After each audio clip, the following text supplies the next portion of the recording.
Buenas tardes, mi nombre es Litsi Itairrues Huitrón y hoy les quiero hablar sobre el tema de precedentes judiciales. Les voy a hablar sobre uno de los cambios más importantes que ha tenido el Poder Judicial en México en las últimas décadas, la reforma judicial de 2021 y la transición hacia un sistema de precedentes. Esta reforma no solo modificó normas legales, sino que está transformando la forma en que pensamos, enseñamos y aplicamos el derecho en nuestro país.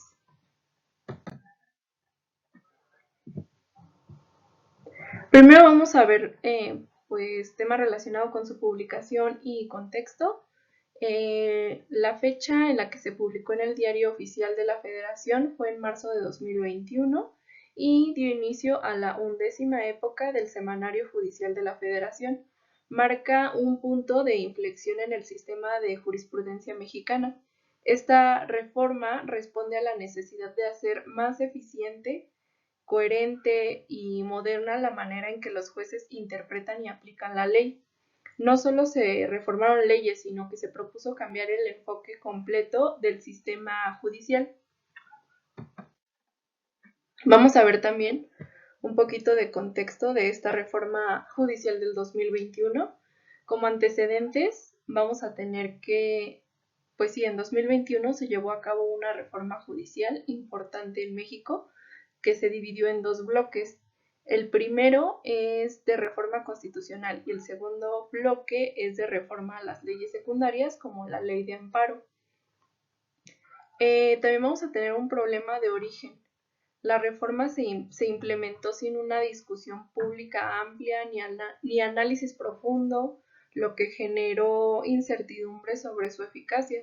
Su éxito depende del contexto social, es decir, de cómo se va a interpretar, cómo se enseña y cómo se aplica en la práctica jurídica. También de objetivos vamos a tener uno general, que es reestructurar al Poder Judicial de la Federación para mejorar su credibilidad frente a la sociedad, atacando problemas como la percepción de falta de ética, el profesionalismo insuficiente, dudas sobre la independencia e imparcialidad de los jueces, y también vamos a tener un objetivo particular que consistió en modificar artículos como el 94 de la Constitución y el 222 de la Ley de Amparo, dando un paso nuevo al sistema de precedentes judiciales obligatorios.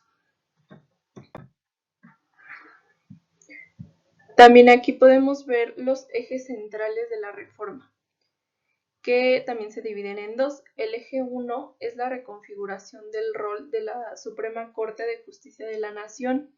La Suprema Corte de Justicia de la Nación deja de ser un tribunal de casación para convertirse en un verdadero tribunal constitucional. Se va a concentrar exclusivamente en casos de gran importancia nacional y en temas de interpretación constitucional. El eje 2 se trata de la transformación del sistema de jurisprudencia. Se va a abandonar el modelo tradicional de jurisprudencia por reiteración y ahora una sola sentencia puede generar un precedente obligatorio sin necesidad de que se repita el criterio 5 veces. También se introduce un modelo de precedentes judiciales similar al de Common Law. Y bueno, este cambio permite que los jueces no solo apliquen la ley, sino que también participen activamente en su construcción interpretativa. Muy importante. Y también aquí podemos ver la base legal de este nuevo sistema, que por supuesto va a ser la Constitución Política en su artículo 94, párrafos 11 y 12, la Ley de Amparo en sus artículos 215 al 229, la Ley Orgánica del Poder Judicial de la Federación en sus artículos 157 a 159 y 214 a 219. Y también, muy importante, sus artículos transitorios, donde se va a establecer cómo se aplicarán progresivamente los cambios. Y ahora, ¿qué es un precedente? Tenemos dos definiciones. La primera definición de Wascon, que va a ser la doctrina legal contenida en una sentencia que expresa la regla de juicio o razón jurídica que sirvió para resolver un caso. También tenemos la definición de Núñez, que nos dice que va a ser cualquier decisión jurisdiccional que expresa al menos una norma con valor normativo aplicable a casos similares.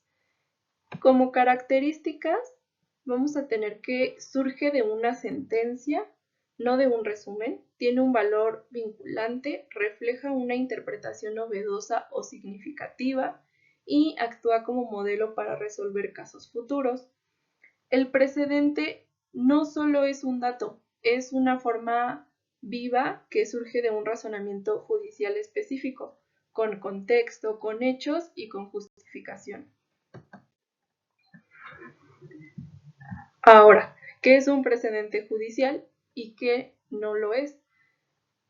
Un precedente no es una sentencia completa, sino la norma jurídica que se interpreta y se aplica en un caso específico. Es el resultado de interpretar una disposición legal dándole sentido concreto y normativo para casos similares futuros. Vamos a tener unos conceptos clave, como lo es la disposición normativa. Es el texto legal general, abstracto y abierto a interpretación. La norma jurídica es el significado concreto que se extrae de esa disposición al resolver un caso específico. Ratio decidendi es la razón central de la decisión judicial, es el núcleo que se vuelve vinculante. Y el ruling es la resolución del caso, o sea, la decisión final basada en la ratio decidendi. El operador jurídico, ya sea juez, abogado, estudiante, tiene que analizar todos los elementos de una sentencia, sus hechos relevantes, problemas jurídicos, fundamentos, subcuestiones, entre muchas cosas. Y todo esto lo va a tener que comparar con casos anteriores para determinar si existe un criterio vinculante aplicable.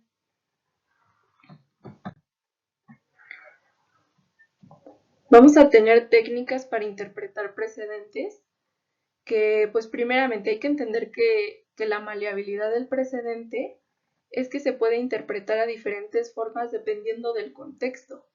Y pues ya de ahí vemos las técnicas que podemos encontrar la textual, que va a estar basada en el lenguaje exacto de la sentencia, tal cual es. La declarativa, que es donde se explican lo que la corte quiso decir. Las correctivas, donde se van a ajustar errores o limitaciones de fallos anteriores. Y claro, también vamos a ver la revocación. Si se cambia el criterio, requiere una fuerte carga de argumentación por parte del tribunal. Bueno, tenemos el nuevo sistema de jurisprudencia por precedentes. ¿Cuál fue el cambio? ¿Qué cambió? Pues establece que las sentencias de la Suprema Corte de Justicia de la Nación serán fuente obligatoria de derecho, sin necesidad de reiteración de criterios, como tesis, como en el modelo anterior. Solo la Suprema Corte de Justicia de la Nación puede emitir estos precedentes obligatorios. Se busca eficiencia, eliminar la carga innecesaria de repetir tesis y reducir el rezago judicial. Pero pues también vamos a tener un reto con esto, no es tan sencillo. Este modelo de precedentes judiciales se inspira en el common law, el modelo anglosajón, pero choca con la cultura jurídica mexicana, que esta es más orientada al formalismo jurídico y la codificación. Ahora pasamos a una parte muy importante, los beneficios que trae consigo el nuevo sistema de precedentes judiciales en México. Este modelo no solo transforma la manera en que se aplican las decisiones judiciales, sino que impacta de forma directa en la calidad del derecho, en la justicia que reciben las personas y en la forma en que se enseña y ejerce el derecho en nuestro país. Voy a tocar un punto que es las decisiones más razonadas, bueno, el primer punto, las decisiones más razonadas, contextualizadas y justas. Es el primer beneficio. Uno de los grandes aportes de este sistema es que cada decisión judicial debe estar bien fundamentada, con un análisis más profundo del contexto y los hechos del caso. Esto pues nos va a permitir llegar a resoluciones que no solo sean legales, sino que también sean más humanas, equitativas y sensibles a la realidad social. El segundo beneficio es que menos vertical y autoritario y más dialogado y coherente. ¿Qué nos dice esto? Que se rompe con la lógica de obediencia ciega al criterio superior.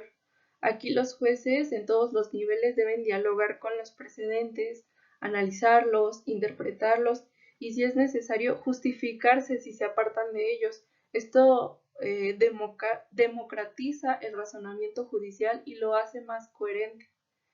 El tercer beneficio es que mejora la calidad argumentativa de los jueces.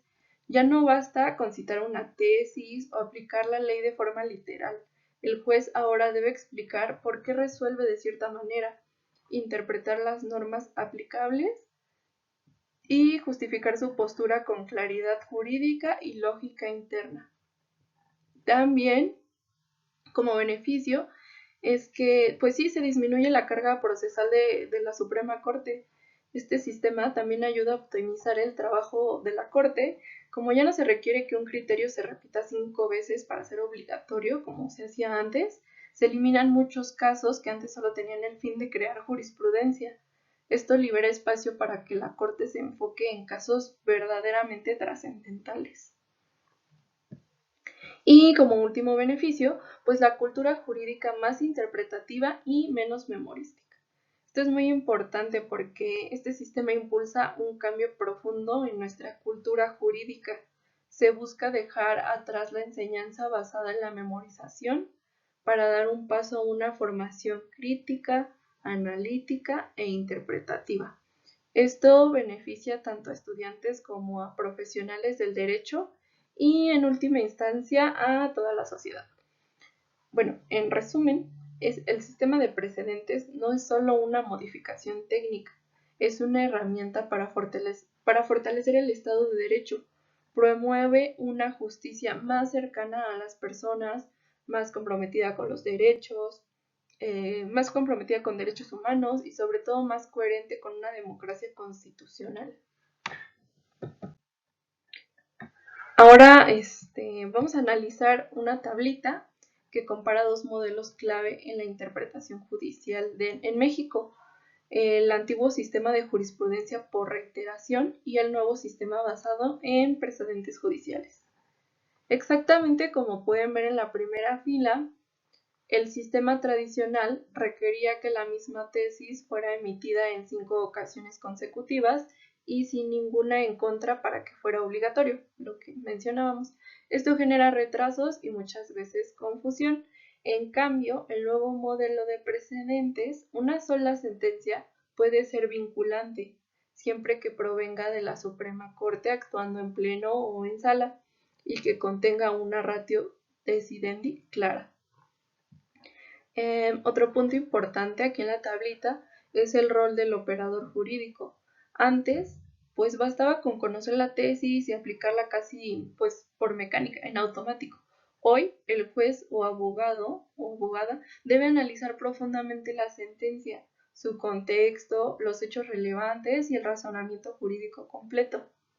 Esto también cambia la función educativa del derecho. Bajo el modelo anterior, la enseñanza era memorística, centrada en repetir tesis y artículos, pero ahora pues se requiere una formación mucho más crítica, argumentativa e interpretativa, por supuesto.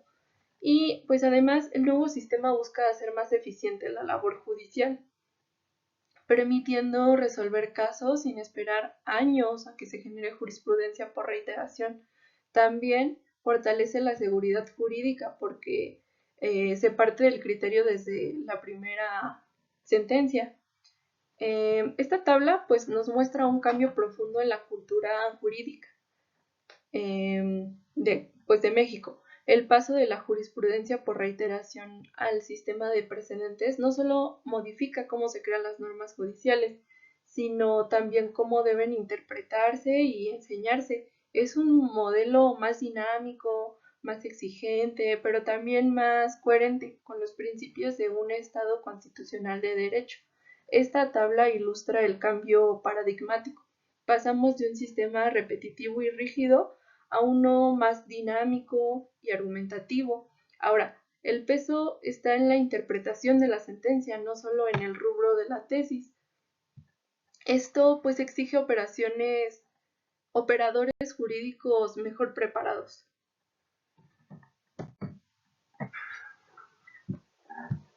Les quiero hablar de un caso muy importante que ejemplifica perfectamente cómo funciona el nuevo sistema de precedentes en México. Me refiero al amparo directo 30 del 2013, resuelto por la Suprema Corte de Justicia de la Nación. Este caso es bien relevante para lo que estamos hablando, porque fue la primera vez que la Corte reconoció en nuestro país la figura de los daños punitivos, que hasta entonces eran más comunes en sistemas como el estadounidense. Básicamente, la Corte determinó que cuando hay un comportamiento especialmente grave, como una negligencia médica extrema, no solo se debe reparar el daño moral o físico, sino que también se puede imponer una sanción ejemplar para prevenir futuras conductas similares. Pero, pues más allá del contenido del caso, lo importante aquí y para esta exposición es que esta sentencia se convirtió en un precedente judicial obligatorio, sin necesidad de que se repitiera el criterio varias veces, como ocurría antes con el sistema de jurisprudencia por reiteración.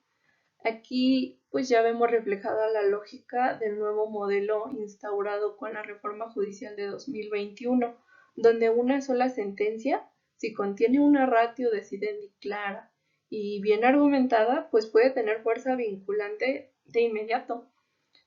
Este caso muestra también que el operador jurídico ya no puede limitarse a leer la tesis publicada. Ahora tiene que estudiar todo el contenido de la sentencia, los hechos relevantes, el razonamiento jurídico, el núcleo de la decisión. Esto es lo que realmente constituye el precedente. Y bueno, esto nos lleva al plano educativo. Casos como este evidencian la necesidad de cambiar la forma en que enseñamos derecho en México. Ya no basta con memorizar artículos o tesis, ahora es indispensable desarrollar habilidades de análisis crítico, interpretación judicial y argumentación jurídica. Este caso pues nos muestra cómo el precedente judicial ya no es algo teórico ni lejano, es una herramienta real que está transformando la práctica del derecho en México. Bueno, vamos a responder esta pregunta: ¿de dónde venimos? En el modelo anterior se requiere la emisión de 5 sentencias con el mismo criterio sin ninguna en contra para formar jurisprudencia obligatoria. Este sistema fomentaba un enfoque formalista y mecánico del derecho. Los estudiantes y operadores jurídicos aprendían a memorizar tesis sin analizar sentencias completas. Por supuesto, esto trajo problemas, como lo fue que existiera desconexión entre los hechos de los casos y la norma, lentitud para formar criterios obligatorios, falta de cultura jurídica basada en el análisis argumentativo, y pues esto generó una cultura jurídica centrada más en la memorización que en la comprensión, en la repetición. Bueno, le dieron más prioridad a la memorización que a la comprensión, más prioridad a la repetición que a la interpretación.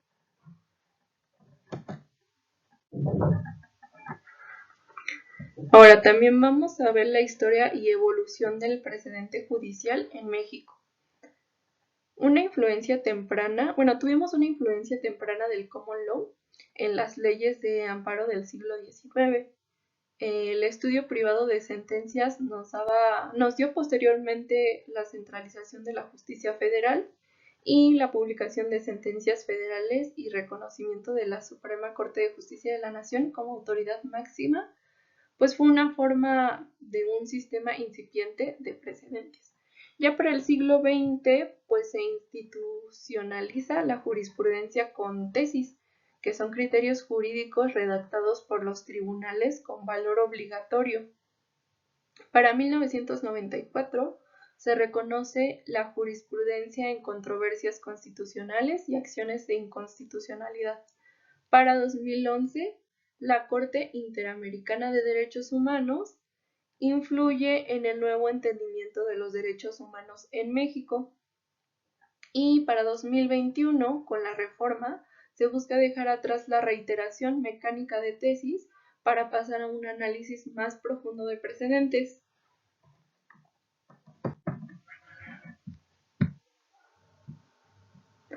¿Qué cambia con esta reforma? Pues ya no va a ser necesaria la reiteración para que exista jurisprudencia obligatoria. Ya no es obligatoria la publicación de tesis, aunque la Suprema Corte de Justicia de la Nación sigue haciéndolo por razones pedagógicas y de difusión. Y la interpretación judicial se vuelve más argumentativa y flexible, no solo formal. También vamos a tener nuevas prácticas como el análisis de hechos relevantes, la distinción entre ratio decidendi, que es el núcleo del fallo, y obiter dicta, los comentarios adicionales. Los criterios se explican, mas no solo se aplican. También vamos a tener nuevas herramientas y métodos de difusión, como los cuadernos de líneas jurisprudenciales, muy útiles porque organizan los procedentes por temas. También algo muy útil, el buscador jurisprudencial de la Suprema Corte es un acceso abierto a sentencias completas y criterios relevantes. Se busca que las decisiones judiciales sean más transparentes y accesibles. Ahora sí que, como dijeron en los videos, lo que no está en el sistema no existe en el mundo jurídico.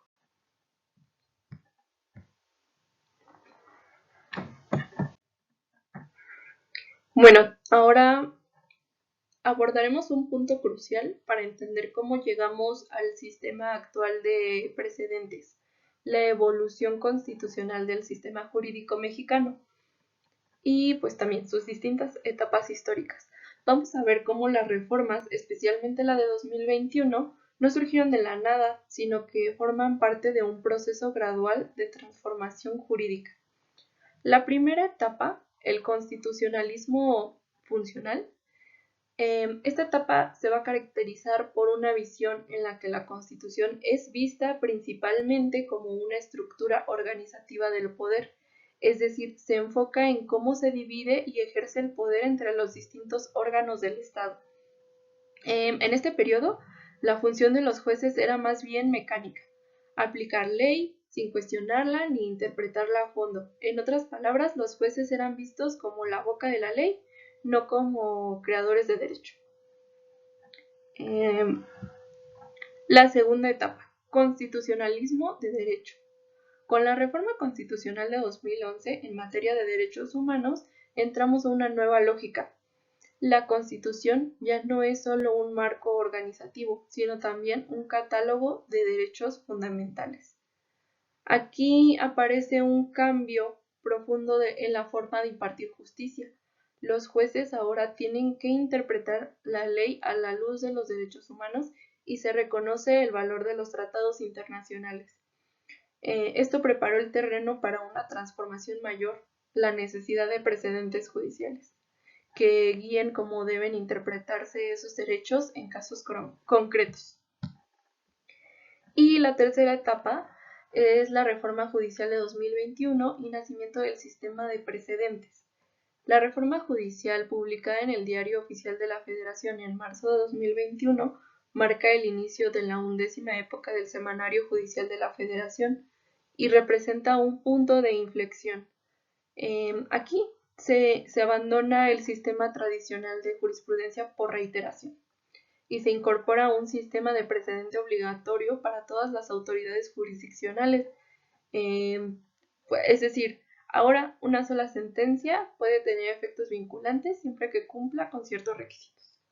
Ya no se necesita que un criterio sea reiterado 5 veces como pasaba antes, basta con que una sentencia de la Suprema Corte que contenga una ratio decidendi clara y bien argumentada y con efectos obligatorios, con eso basta. Y bueno, un sistema en transición, el traslape de etapas. Es importante aclarar que estas etapas no se separan de forma tajante. Como señala el profesor Serpa de la Garza, estamos en un momento de traslape entre el constitucionalismo funcional y el constitucionalismo de derechos. Esto significa que muchos operadores jurídicos todavía trabajan con la lógica antigua, mientras que las reformas impulsan una nueva forma de entender y aplicar el derecho. Vivimos en este momento un proceso de transición cultural y profesional. Pues como conclusión de esta parte, la evolución del sistema constitucional mexicano muestra un claro avance hacia un modelo más garantista, interpretativo y centrado en los derechos humanos. El sistema de precedentes judiciales no es un capricho, sino un resultado de décadas de evolución jurídica y constitucional. Y como operadores del derecho debemos asumir este cambio, no solo como una obligación legal, sino como una oportunidad para mejorar la calidad de la justicia en nuestro país. Aquí mismo vamos a ver la trayectoria constitucional y algunos casos clave que yo creo que les van a sonar conocidos, como el caso Radilla Pacheco de 2009. Aquí pues hubo una incorporación de estándares internacionales de derechos humanos. El expediente 912 del 2011, aquí inicia un nuevo entendimiento de la vinculación de sentencias internacionales. También tenemos el Acuerdo General 17 del 2019, cambia la forma de la elaboración de tesis, y el Acuerdo General 1 del 2021. Este formaliza el inicio de la 11ª época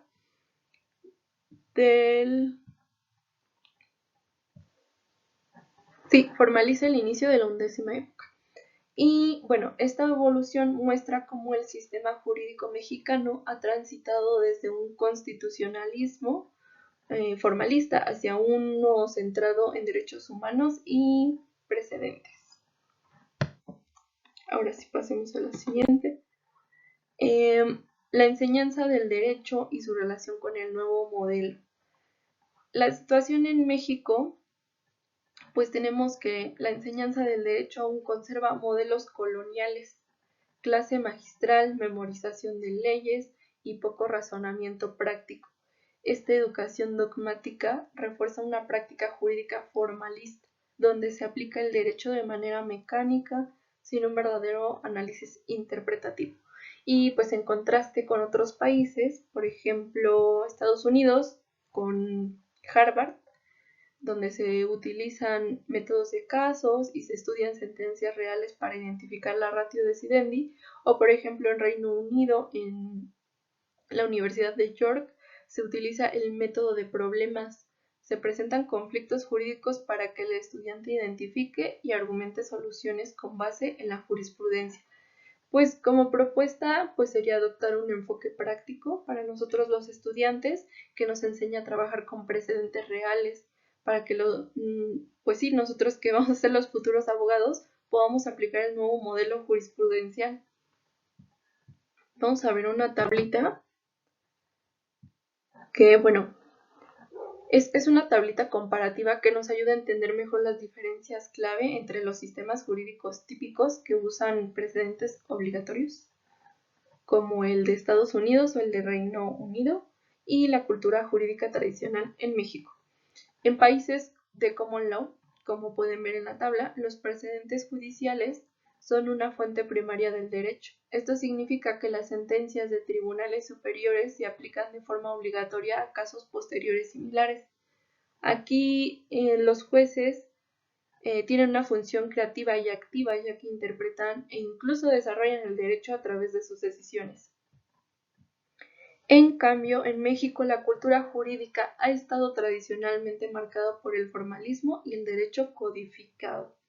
Esto quiere decir que las leyes escritas son la fuente principal del derecho y los jueces se limitan a aplicar lo que está en la norma, muchas veces de forma literal, con poca flexibilidad interpretativa. Otro punto importante que marca diferencia es el modelo educativo. En los países del Common Law, el aprendizaje se basa en el análisis de casos prácticos y en identificar la ratio decidente, lo que les platiqué en la diapositiva anterior. En México, en cambio, hemos tenido un sistema centrado en la memorización de normas y en clases magistrales, y pues nos ha limitado la capacidad crítica y argumentativa de nosotros como futuros juristas. Esta tabla nos ayuda a entender por qué la transición hacia un sistema de precedentes en México representa un reto tan profundo, no solo legal, sino también cultural, educativo y profesional. Bueno, los retos actuales del sistema de precedentes. Tenemos problemas estructurales. La educación jurídica desarticulada, que pues aquí en México cada escuela enseña derecho distinto. Hay también una falta de capacitación en técnicas interpretativas y la cultura jurídica tradicional y formalista también es un problema estructural. Pero también tenemos una responsabilidad compartida, tanto de la Suprema Corte, que debe de seguir generando precedentes claros y bien fundamentados, como el de las universidades. Urge pues reformar los planes de estudio e incorporar métodos prácticos. Y pues también hay responsabilidad de nosotros y de los profesionales de derecho que requerimos estarnos actualizando constantemente. Se debería de buscar el fortalecimiento de la enseñanza con el análisis en casos reales, igual que en otras universidades como la de Estados Unidos o la de York, donde el sistema está más estandarizado. También me gustaría hablarles de la tensión y desafíos de este nuevo modelo, que pues va a ser la resistencia cultural. Muchos jueces aún interpretan el sistema como si siguiera vigente la jurisprudencia por reiteración. También la formación académica deficiente, lo que estamos hablando, las facultades de derecho no están adaptadas al nuevo modelo y la flexibilidad excesiva. Este es un riesgo de que algunos juzgadores busquen justificar decisiones a través de precedentes distorsionados. Y bueno, también aquí dejé unas preguntitas clave. ¿Cómo comunicamos claramente qué criterios son obligatorios y cómo educamos en el uso de precedentes sin caer en confusiones con la vieja jurisprudencia? Y vamos a responder esta última pregunta. ¿Hacia dónde vamos? Pues hacia una reconfiguración del imaginario jurídico constitucional. Se necesita una educación jurídica que enseñe a leer y analizar sentencias completas, identificar razones jurídicas centrales, comparar precedentes y argumentar críticamente. En vez de memorizar tesis, el reto es formar juristas que piensen en soluciones jurídicas contextualizadas y razonadas. Y bueno, ya terminamos con la información. Nada más, en conclusión, me gustaría decirles que la reforma judicial de 2021 representa mucho más que un cambio normativo. Es una invitación a transformar nuestra cultura jurídica, a repensar cómo entendemos el derecho y cómo lo enseñamos. El precedente judicial nos exige ser más críticos, más reflexivos y sobre todo más comprometidos con la justicia verdaderamente constitucional. Y pues bueno, ese sería todo por mi parte. Estas son mis fuentes de consulta y me despido. Muchas gracias por su atención.